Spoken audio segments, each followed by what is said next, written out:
Barangay Concepcion Multipurpose Covered Court. Second, barangay na nagpapataw ng kaukulang penalty at community service. Third, nagtatatag ng Barangay Rabies Control Coordinating Committee.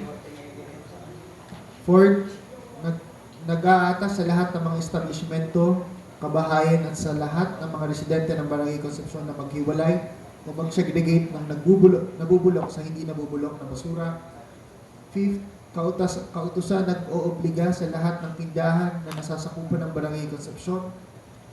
Sixth, nag-oobliga sa lahat ng mga magtatrabaho sa Barangay Concepcion na hindi lehitimong residente na kumuha ng barangay clearance at working permit.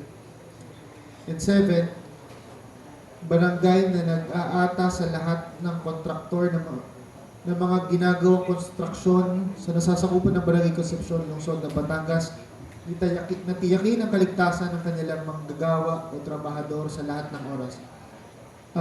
Madam Chair, upon the preliminary review of this Sangguniang Palusod during our caucus, we are in unison that the items number 2, 3, 4, 5, 6, 7 be approved.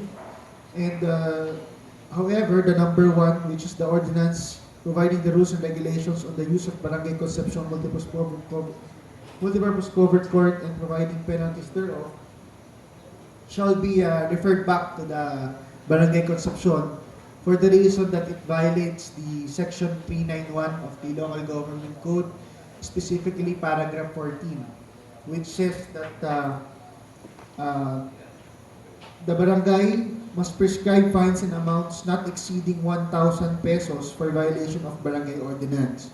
So considering that the Barangay Concepcion proposed a 3,000 amount, so this is a clear violation of the provision that I have mentioned sa local government code. So again, to reiterate my motion, along the 7 resolutions that the Barangay Concepcion proposed, the number 1 is to refer back, and then the items number 2, 3, 4, 5, 6, 7 be approved.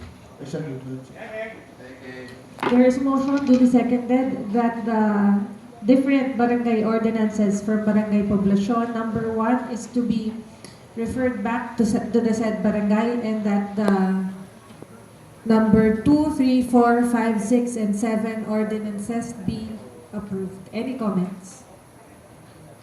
Hearing none, the motion is approved.